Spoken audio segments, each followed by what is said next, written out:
मैं श्री नरेश अग्रवाल। नरेश जी, आपका पार्टी के लिए बिल्कुल टाइम नहीं है, पूरा खत्म हुआ टाइम, लेकिन नो सबके लिए बोलते हैं, हमारे लिए है ना ना सबके लिए बोलते हैं, लेकिन आप ये जब उस दिन तय हुआ आप सुनिए सुनिए, कल जब तय हुआ था तो ये कहा गया था कि इस पे टाइम लिमिट नहीं रखी जाएगी क्योंकि किसानों से जुड़ा मुद्दा है और इस पे एक कोई सार्वत्रिक समाधान निकलना चाहिए। तो इस पे थोड़ा सा अगर मेरा आपसे अनुरोध है माननीय सभापति जी, लेकिन I am only see I agree, बेटे बेटे sit down no I am only make yes I see I am only sit down I am only making a general request that because I have 20 names before me and because I want to accommodate everybody, I am only making a request that if possible limit your speech within 5 to 7 minutes, not more than that. कि cricket ऐसा महंगा खेल खेलने वाले हैं, जब किसानों के संबंध में कहीं कुछ बोल देते हैं तो तू थोड़ा सा कहीं कहीं कष्ट होता है।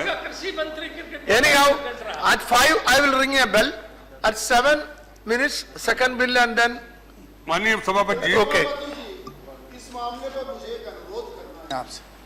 3000 से ज्यादा लोगों ने आत्महत्याएं की हों, जिस विषय पर हम दुनिया की बातों के लिए यहाँ वक्त निकाल लेते हैं, ऐसे मुद्दे के ऊपर हम टाइम लिमिट फिक्स करना चाहते हैं। जी साहब क्या बात कर रहे हैं साहब, हम क्या मुंह दिखाएंगे बाहर जाके लोगों को? इस पर कोई टाइम, यानी किसानों की मौत के लिए हमारे पास वक्त नहीं है। इस पे कोई टाइम की पाबंदी नहीं होती। कृपा करके मैं हाथ जोड़ के अनुरोध कर रहा हूँ, कृपा करके Okay. इस पर ये पाबंदी मत लगाइए। Yes. Now you start. Now Naresh you start.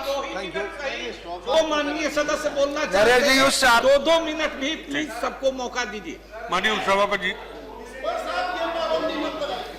Sir हम इससे सहमत हैं कि कोई समय सीमा ना हो, जो भी सदस्य बोलना चाहे इसको अगर आगे भी कंटिन्यू करना है तो हम चर्चा को कंटिन्यू कर सकते हैं। तैयार है सब Okay, बोलिए। माननीय सभापति जी, कल भी हम लोगों ने मांग करी थी, कोई राजनीतिकरण करने के लिए मांग नहीं की थी कि अगर इस चर्चा का जवाब प्रधानमंत्री जी दें तो शायद देश के सामने एक नया संदेश जाएगा, क्योंकि लगातार हम लोग हर सत्र में किसानों पर चर्चा जरूर कर रहे हैं, लेकिन श्रीमान कोई समाधान तो निकलता नहीं। मुझे याद है पिछले सत्र में शरद जी ने रुई के कपास वालों की बात उठाई थी, हम लोगों ने धान किसानों की बात करी थी, चर्चा हो गई लेकिन समाधान कुछ नहीं निकला। और मुझे कहते दुख हो रहा है कि उस सूखे की स्थिति का अभी तक कोई पैसा राज्य सरकारों पास नहीं पहुंचा। इसके बाद ये अतिवृष्टि, ओला आ गई। श्रीमान, किसानों का योगदान इस देश के लिए कम नहीं है। अगर आजादी से लड़ने वालों के लिए का योगदान देश में, तो किसानों का भी क्या कम है। मैं छोटा था, मुझे याद है ये देश में अमेरिका का लाल गेहूं आता था। श्रीमान, अमेरिकन गोरे लोग उस गेहूं का जिसका बियर निकाल लेते थे और उस गेहूं को हिंदुस्तान में भेजते थे, PL-48 जिसका नाम था, और इस देश के लोग लाइन में लगाकर उस गेहूं को लेते थे अपना पेट भरने के लिए। उस देश में एक क्रांति हुई, हरित क्रांति, और आज इस देश में हमने इतना अनाज उत्पादित किया कि उस पॉपुलेशन के 3 गुना ज्यादा पहुंचने के बाद भी हम आत्मनिर्भर हो गए और विश्व के तमाम देशों को अनाज देने लगे। लेकिन किसानों का क्या हश्र हुआ? उस समय जीडीपी में किसानों का योगदान 45% था, आज वो घट के 13% रह गया। उस समय जोत बड़ी थी, आज जोत घट के छोटी हो गई, परिवारों में बंटवारा हो गया, अनइकोनॉमिकल जोत होती चली जा रही है, जिसका नतीजा हो रहा है कि आज किसान के बेटे की रुचि खेती की तरफ नहीं जा रही है। आज किसान का बेटा भी चाहता है कि हम बड़ा अफसर बने, बड़ी अच्छी जगह हमको नौकरी मिले, हमारे बच्चे भी शहरों में रह सकें, हम भी आधुनिक भारत की आधुनिक जिंदगी में जी सकें। लेकिन क्या ये संभव हो पा रहा है? कौन सी हमारी नीति ऐसी बनी हुई है, कौन सा हमने ऐसी योजना बनाई जिससे एक सर्वहित का समाधान निकलता है? मैं चाहूंगा कि प्रधानमंत्री जी जवाब दे तो बहुत अच्छा, अगर कृषि मंत्री जी भी जवाब देंगे। मैंने कल इस बात को कही थी, रामविलास पासवान जी का भी विभाग जुटा हुआ है इसमें, बालियान जी का भी विभाग है, गृह मंत्रालय भी है, जो दिल्ली में घटना हुई तो इसमें वित्त मंत्री का भी है, तमाम विभाग हैं। अगर जवाब प्रधानमंत्री देते तो ज्यादा अच्छा होता, लेकिन ये तो तय करना है सरकार को। मैं श्रीमन चाहता हूं कि अगर अब बहस हो रही है तो सार्थक बहस के बाद सार्थक समाधान निकलना चाहिए, जिससे देश के किसानों को लगे कि किसान के हित में इस सरकार ने कोई फैसला लिया, किसान के हित में देश के लोगों ने निर्णय लिया। क्योंकि आज भी ये बात सत्य है कि देश की 70% आबादी खेती पर निर्भर करती है। लेकिन हम क्या, आज हमने कह दिया कि हम 13,000 रुपए प्रति हेक्टर डैमेज को लॉस देंगे। कौन बहुत बड़ा आप लॉस दे रहे हैं? अब आप बैंक का एनपीए आपका 2% से बढ़कर 6% हो गया। 6% में कौन लोग हैं? मैंने तो कहा कि कई बार इसको आप निकाल लीजिए, इस पर एक सार्थक बहस हो जाए कि देश के बैंकों का जो पैसा है वो पैसा कौन नहीं लौटा रहा? किसान नहीं लौटा रहा कि बड़े पूंजीपति नहीं लौटा रहे? किसान पे तो अगर 10,000 रुपए भी कर्जा होगा तो आरसी पहुंच जाएगी उसके तहसील में और किसान से वसूली शुरू हो जाएगी। किसान का बेटे ने अगर कर्ज ले लिया पढ़ाई के लिए तो उसकी वसूली तुरंत पहुंच जाएगी, उसके लिए कोई नियम नहीं बने। लेकिन अगर उद्योगपति पैसा नहीं देगा तो अपनी इंडस्ट्री को बीएफआर में डाल देगा, बीएफआर में डाल देगा, बीएफआर में डाल के एनपीए में चला जाएगा। मैं तो कहूंगा वित्त मंत्री जी, कल भी मांग करी गई थी, आज भी हम कहते हैं किसानों को अगर कर्जा माफ कर देंगे, कोई बहुत बड़ा एहसान आप नहीं कर देंगे। आज वोटों के लिए कर्जा नहीं माफ होगा, पिछली बार तो वोटों के लिए कर्जा माफ हुआ था, लेकिन आज सत्यता के लिए आज किसान की जो स्थिति है, जिस फटे हाल में किसान है, आज देश में जिस तरीके से किसान आत्महत्या कर रहा है, क्या ये सब सोचने का प्रश्न नहीं है? क्या हमको विचार नहीं करना चाहिए? मैं संख्या पे नहीं जाता हूं। कृषि मंत्री जी परसों लोकसभा में बयान दे रहे थे, उन्होंने उत्तर प्रदेश के संबंध में कुछ बयान दिए, वो तथ्यों से परे थे। मैंने कल कृषि मंत्री जी से कहा, श्रीमान उत्तर प्रदेश सरकार ने 6,700 करोड़ रुपए का लॉस दिखाया है, आपने सिर्फ 231 करोड़ रुपए अब तक उत्तर प्रदेश सरकार को दिए। क्या इतने बड़े लॉस में 231 करोड़ आप देने के बाद ये समझ लेंगे कि ये बालियान जी बैठे हैं, ये अभी कई जिलों के दौरे पे गए थे, मैं अखबारों में पढ़ रहा था, बयान तो दे आए, धमका भी आए, लेकिन सत्यता तो कुछ करिए। आप ही आज करिए, बयान दीजिए कि 6,700 करोड़ का मांगा 50% तो दे दीजिए, जबकि 1,100 करोड़ रुपए उत्तर प्रदेश सरकार ने दे दिया।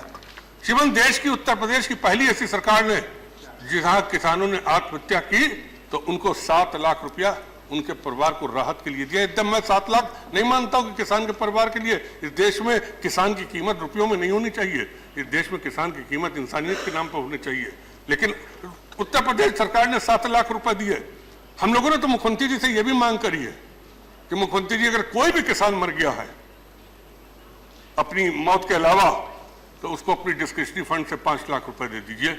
कम से कम उस किसान के घर में ये तो आंसू पोंछने भर का तो हो जाएगा, उसका परिवार अपने को आगे खड़े होने मदद होगा। लेकिन आपने क्या किया? मैं आरोप नहीं लगा रहा हूं, कल प्रोफेसर साहब ने बीमा कंपनियों की बात कही, 2,000 करोड़ रुपए बीमा कंपनी उत्तर प्रदेश में ले लें, 141 करोड़ रुपए किसानों का अंशदान उसमें हो, और अभी तक बीमा कंपनी 1.692 करोड़ रुपया सिर्फ बीमा कंपनियों ने कंपनसेशन के रूप में दिया हो, और ये कह दिया जाए बीमा कंपनियों को आपने चूज किया, वित्त मंत्रालय के अंतर्गत बीमा कंपनी आती है, आपने क्यों नहीं बीमा कंपनियों पे? आज आप घोषणा करिए कि फसल योजना, आप योजना तो हम लोगों ने घोषणा कर दी कि हम फसल बीमा योजना लागू कर रहे हैं, लेकिन फसल बीमा योजना की सत्यता क्या है? कभी सार्थक हुई? जो मैं आपको फिगर दे रहा हूं, आप फिगर चेक कर लीजिए, सारी फिगर एक सत्य है। तो आखिर आज ये घोषणा हो जाए कि देश का जो भी किसान होगा, जो भी फसल पैदा करेगा, उसकी बीमा करने की जिम्मेदारी केंद्र सरकार और राज्य सरकार की मिलके होगी, तो मैं समझूंगा किसानों को इस बहस से कुछ मिला। आप कहीं ना कहीं को देने की तो बात करिए किसानों को कर्जों पर ब्याजी माफ कर दीजिए, कम से कम किसान ये तो समझेगा कि हमारे कर्जे में से कुछ तो हमको राहत मिली। आत्महत्या को मैं राजनीतिकरण नहीं करना चाहता हूं, अभी भूपेंद्र भाई बोल रहे थे दिल्ली के कांड को, हम किसी सरकार को दोष नहीं देना चाहते, लेकिन उस कांड ने कम से कम देश को हिला तो दिया, विश्व को हिला के खड़ा तो कर दिया। आखिर हम मजबूर तो होगा कि आज हम चर्चा कर रहे हैं, और मैं चाहता हूं उस पर न दिल्ली की सरकार पे आरोप लगाओ, न केंद्र सरकार पे आरोप, मैं इसके पक्ष में नहीं हूं, मुझसे आज भी मीडिया वाले पूछ रहे थे कि नरेश जी दिल्ली में झगड़ा है कि दिल्ली पुलिस और दिल्ली सरकार दोनों के बीच झगड़ा है कि कौन क्या करे। ये नहीं होना चाहिए झगड़ा। यहाँ सवाल है कि वो किसान क्यों मरा, क्यों नहीं मरा। देश का किसान मरा, आत्महत्या उसने की। ये एक डेवलपिंग कंट्री के लिए बहुत शर्मनाक बात है। हमको स्थिति, रामविलास पासवान जी बैठे अखबारों में, इन्होंने तमाम घोषणा कर दी कि मैंने एफसीआई को डायरेक्शन दे दिए कि किसान का जैसा भी होगा गेहूं एफसीआई खरीदेगी। मैं बता दूं उत्तर प्रदेश में आपकी एफसीआई 70% किसानों को वापस कर रही है, क्योंकि आपने भी मानक कम किए। आपने 6-7% टूट को 10% किया। आपने चमक को कह दिया कि 50% कम हो, लेकिन जब चमक ही चली गई किसान के चेहरे से, खेत से, तो इस आर्डर का फायदा क्या आपका। अगर आप कहते हैं हम गरीबों के नेता हैं, उत्तर प्रदेश में आपके भी भाषण में पढ़ लेता हूं, आपके भी वक्तव्य तो पढ़ लेता हूं, वो ठीक है, राजनीतिक बात अलग है, लेकिन एज ए मंत्री आप कम से कम आज ये घोषणा करिए कि एफसीआई, जो भी किसान एफसीआई के सेंटर पर अपना गेहूं लेके जाएगा, चाहे किसी रूप का उसका गेहूं हो, प्रदेश की सरकार उसको खरीदेगी। तो मैं समझूंगा कि केंद्र सरकार। हाँ,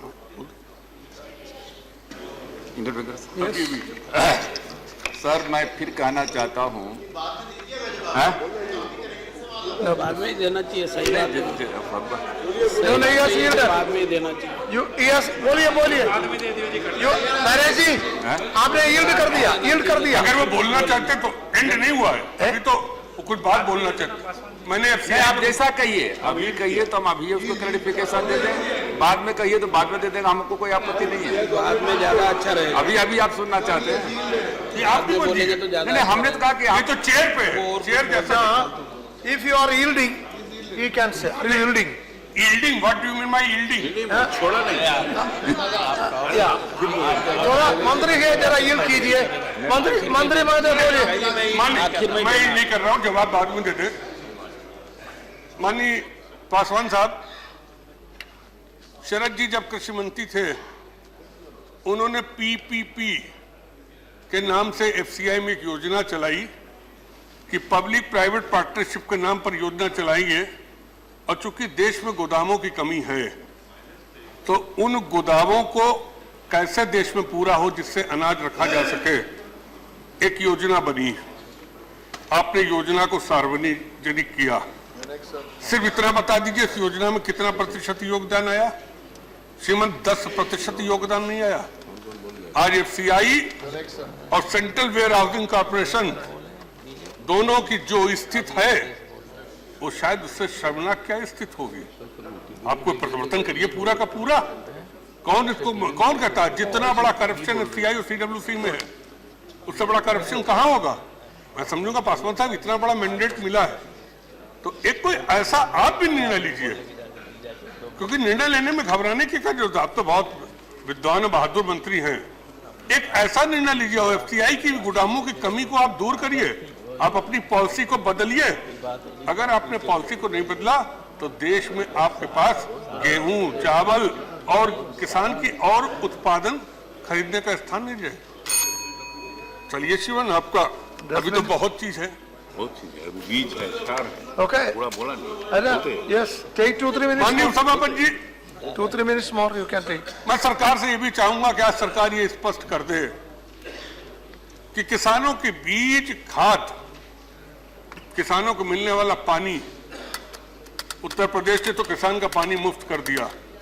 हमारे प्रदेश में घोषणा करी, क्योंकि हमारा चुनाव घोषणा पत्र था। आपने अपने घोषणा पत्र की कोई बात नहीं पूरी की। कल प्रभु साहब कह रहे थे कि आपने कहा किसान को उपज का 1.5 गुना मूल्य देंगे, लेकिन किसान को तो उपज छोड़ दीजिए, उपज का मूल्य ही नहीं मिल रहा, 1.5 गुना की कहां बात है। आप यह घोषणा करिए कि निरंतर आप जो खाद पे सब्सिडी की कमी कर रहे हैं, निरंतर आप जो बीज पे सब्सिडी की कमी कर रहे हैं, निरंतर किसान को मिलने वाली बिजली का दर जो बढ़ रहा है, ये नहीं बढ़ेगा। कम से कम इसी की घोषणा आज कर दीजिए। अगर बढ़ाने की कर दीजिए तो मैं समझूंगा कि इस आपात स्थिति में जब किसान दर्द से करा रहा है, जब देश के ग्रामीण अंचल की रीढ़ टूट रही है, तब इस देश की सरकार कुछ कर रही कि नहीं कर रही, कम से कम देश जान तो सके। मैंने कहा मैं बिल्कुल इस पक्ष में नहीं हूं कि किसान पर राजनीति करी जाए, कहीं आरोपों की बात करी जाए, लेकिन मैं इस पक्ष में जरूर हूं कि श्रीमान इस बहस का कोई सार्थक हल निकलना चाहिए। इस बहस को ऐसा नहीं होना चाहिए कि हर सदन की चर्चा का जैसे चर्चा का अंत हुआ है वैसे ही इस सदन में फिर चर्चा का अंत हो जाए। एक सार्थक कैसे भी निकले, ये सरकार का काम है। मैं कहता हूं तमाम आप सब्सिडी देते हैं देश में, आप उस सब्सिडी को बंद करिए, किसान को सब्सिडी दीजिए। देश का किसान जिंदा रहेगा तो देश जिंदा रहेगा, देश का किसान मर जाएगा तो देश समाप्त हो जाएगा, मेरा ऐसा मानना है। और मैं इस बात को बड़ी उससे कहता हूं। श्रीमान गन्ना किसानों की बात आई, आज कितना 10,000 करोड़ से ऊपर गन्ना किसानों का बकायदा है पूरे देश में। 10,000 इनकी फिगर जो है यूपी का, बाकी देश का तो 17,000, 19,000 करोड़ से ऊपर। मैं कोई चीनी मिलों की भी पैरवी नहीं कर रहा हूं, आप भी समझ रहे हैं कि उनके सामने क्या स्थिति है। हम आपसे कहते हैं आप बाहर की चीनी क्यों हिंदुस्तान में आने दे रहे हैं? WTO की शर्त में ये तो नहीं लिखा था कि आप चीनी पर टैक्स नहीं लगा सकते। आप शायद अब कुछ लगाने जाने कहीं हम पढ़ रहे थे आपकी, लेकिन उससे पहले आपने क्यों नहीं कर दिया? अगर किसान गन्ना देगा और चीनी सस्ती मिलेगी तो या तो चीनी मिल मरेगी या किसान मरेगा, दोनों नहीं जिंदा रह सकते। आपको पॉलिसी ऐसी तय करना चाहिए कि किसान भी जिंदा रहे और शुगर मिल भी जिंदा रहे। तो ऐसा नहीं है कि खाली शुगर मिल मार देंगे तो किसान जिंदा रह जाएगा, किसान भी खड़ा रह जाएगा। मैंने कहा, मैंने उस दिन वित्त मंत्री जी से मैं मिला था, मैंने वित्त मंत्री जी से भी कहा था कि 270 रुपए अगर किसान को मूल्य होगा तो चीनी को कम से कम 30 रुपए में बिकना चाहिए। अगर इससे कम में बिकी तो किसान, और किसानों ने भी माना। तो आप नीत श्रीमान इतने दिनों से बात उठ रही है, पूरे विश्व में, अमेरिका में भी, जो इतना संपन्न देश है जहां जोत 200 एकड़ मिनिमम एक आदमी के पास है, ऑस्ट्रेलिया में 100 एकड़ से कम की जोत का कोई किसान नहीं है। इतनी बड़ी जोत के किसान को अगर वो राष्ट्र सब्सिडी भी दे रहा है, उनकी उपज को खरीदने की भी जिम्मेदारी ले रहा है, तो यहाँ 1 एकड़ 1 बीघा जोत के किसान की कौन जिम्मेदारी लेगा? आपने महिला बैंक बनाई, आज घोषणा कर दीजिए किसान बैंक बनेगी और किसान बैंक से जो किसान ऋण लेगा उस पर 1% भी ब्याज नहीं किसान से पड़ेगा, तो मैं समझूंगा कि आपने किसान के पक्ष में को बात की। आपने महिला बैंक बनाई, मैं उसका विरोधी नहीं हूं, लेकिन किसान के लिए बैंक क्यों नहीं बनेगी? आपका लिफर रेट क्या है? लाइबर रेट 2% पे पूरे विश्व से आप ब्याज लेते हैं और शिवन 14% पे किसान को ब्याज देते हैं। 12% मुनाफा ही कम कर दीजिए और किसान की बैंक में 2% पे किसान को आप ब्याज दे दीजिए। इस देश का किसान अपने आप से खड़ा हो जाएगा प्रिय। तो लगेगा कोई सार्थक बहस हुई, कोई सार्थक नतीजा निकला। लेकिन बहस के बाद लीपापोती, एक दूसरे पे दोषारोपण अगर सिर्फ ये हुआ तो मैं समझूंगा किसानों के साथ न्याय नहीं हुआ। हम अपनी बात कहते चले जाएंगे, अंत कुछ नहीं निकलेगा। मैं इन शब्दों के साथ श्रीमान, ठीक है मैं जाति में ज्यादा बोला, लेकिन मैं इन शब्दों के साथ ये सरकार से उम्मीद करता हूं कि इसको राजनीतिक मांग मत मानिएगा। आदरणीय प्रधानमंत्री जी से हम सबकी तरफ से अनुरोध कर दीजिएगा कि राष्ट्र हित में प्रधानमंत्री जी, आपको कश्मीर से कन्याकुमारी तक अगर इस किसान ने, गरीब ने मैंडेट दिया है तो उस किसान और गरीब को कुछ रिलीफ देने के लिए अगर इस सदन से आप घोषणा कर देंगे तो उसका पूरा श्रेय आपको मिलेगा। और कहीं ना कहीं हम समझेंगे हम वकीलों ने भी किसान की वकालत की और मुकदमा जीता। बहुत बहुत धन्यवाद। धन्यवाद। यस।